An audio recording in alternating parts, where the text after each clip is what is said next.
Hello students political science देखो प्राचीन Greek और वर्तमान स्विट्जरलैंड रे देश गणतंत्र प्रचलित बोली पचारे आंसर प्रत्यक्ष। 2 नंबर देखो देश कहते गणतंत्र लोक निमंते लोक द्वारा। तो आर आंसर कौन हो पिला माने अब्राहम लिंकन अमेरिकार तृतीय राष्ट्रपति कहते नहीं कि। नेक्स्ट भारतर बृहत्तम गणतंत्र पृथ्वीर बृहत्तम गणतंत्र राष्ट्र कौन बोले भारत ना कहीं बोले एठारे भोटर संख्या पृथ्वी रे सर्वाधिक। तापर निर्वाचन होची देश गणतंत्र मुख्य नीति बोले परोक्ष गणतंत्र बा प्रतिनिधिमूलक गणतंत्र। देश मतरे गणतंत्र एक एभली सरकार जो प्रत्येक लोकर एक अंश थाए बोले प्रोफेसर सेली कहते से मन रखियो। 6 नंबर देश गणतंत्र समस्त नागरिक प्रत्यक्ष भाव अंशग्रहण करती तो प्रत्यक्ष गणतंत्र एमती क्या पिला। नेक्स्ट देखो 7 नंबर परोक्ष गणतंत्र जनसाधारण प्रतिनिधि मान द्वारा क्षमता लाभ और शासन परिचालना को बुझाऊ देश गणतंत्र कहुए प्रतिनिधिमूलक गणतंत्र कहुए। तो पिला माने परीक्षा रे एटा क्वेश्चन आसिकी आरपट मध्य से प्रतिनिधि गणतंत्र कहले कौन बुझ बोली से क्वेश्चन आइले तार आंसर इट मिल जाउछ हमको हम टिके आईक्यू खटेबा राइट। तेणु क्वेश्चन ऊपर नजर रखिथिबो सब बेले।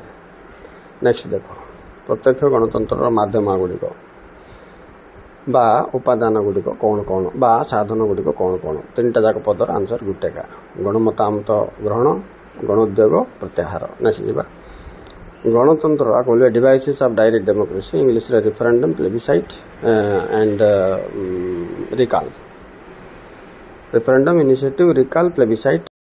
One more is landscape India बोल के थाउची मुक्त आकाश सभा जोटा तुमर अच्छी ओके।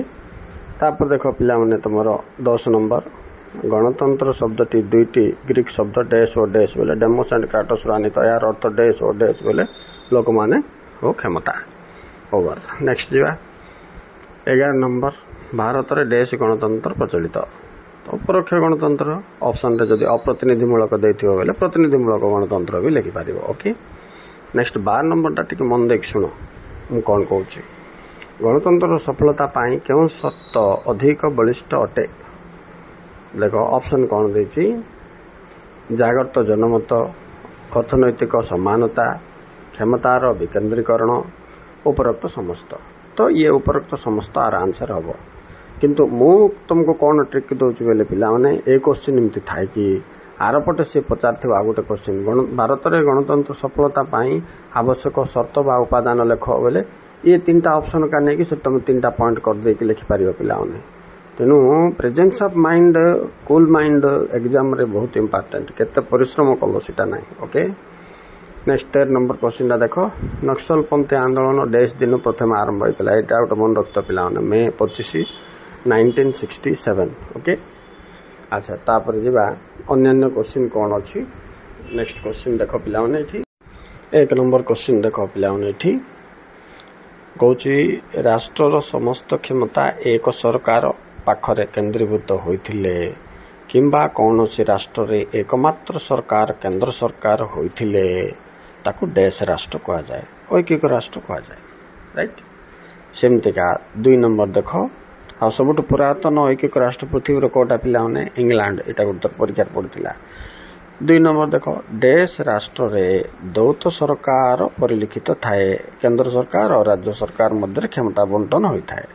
तो 2टी सरकार क्षमता बंटन एक कथा जो आसला आम जानदबा संघीय व्यवस्था फेडरल स्टेट बोल when there is only one government no distribution of power unitary state 2 government and distribution of power है federal state oldest federal state पृथ्वी कोटा बोल के आसो पिला तो तुम जानती हो ओल्डेस्ट फेडरल स्टेट होची अमेरिका ओल्डेस्ट यूनिटरी स्टेट होची इंग्लैंड राइट। तापर आई रे गोटे इंपोर्टेंट क्वेश्चन अच्छी पिला ये फ्यूडस संघीय शब्दटी फ्यूडस शब्द रु आसी लाटिन शब्द तार अर्थ डेस बोल पचार चुक्ति बा राजीनामा यहाँ गोटे मन रख ठीक अच्छे। तो क्षमता बंटन रे अनुच्छेद केते बोल के आसो आमर जो केंद्र तालिका राज्य तालिका युग्म तालिका अवशिष्ट क्षमता बंटन होना पिला माने भारत संविधान रे यहाँ हूँ अनुच्छेद 7 distribution of power deals with schedule 7 of the Indian constitution यहाँ गोटे परीक्षा आर्टिकल 1 गोटे आस माने धारा 1 अनुसार भारत एक राष्ट्र संघ अटे बोलटा केते नंबर धारा बोल से पचार था तेणु ये कि संविधान बोली पचार पिला एकक नागरिकत्व भी इम्पोर्टेंट का तुमको एठे जो देश केवल गोटे देशर नागरिकत्व प्रदान करा आंचलिक नागरिकत्व दिया न थाए सेठी ऐकिक नागरिकत्व अच्छा हेले भारत तो गोटे संघीय व्यवस्था है ये दौत नागरिकत्व थिबा कथा अमेरिका भाया किंतु आमर एकता और अखंडता को बजाय रखा भारतीय संघीय व्यवस्था रे ऐकिक नागरिकत्व को ही प्राधान्य दि जाइए नहीं यह आमर संघीय राष्ट्र एक ऐकिक लक्षण बोली मन रखिथ okay students thank you very much for watching next video रे मो अन्य चैप्टर गुडाकर एमती मोस्ट की पॉइंट जाक जोटा परीक्षा आसला गुड़ा कहीदेवी जोड़ी जाए एमजीएम एजुकेशन सहित डोंट मिस दिस आउ लॉन्ग क्वेश्चन सिलेक्टेड मो संध्या को कि रात की एक्सप्रेस करी पिला स्टडी पैटर्न आउ काउंसिल सिलेक्शन पैटर्न अनुसार तुमको कहीदेवी।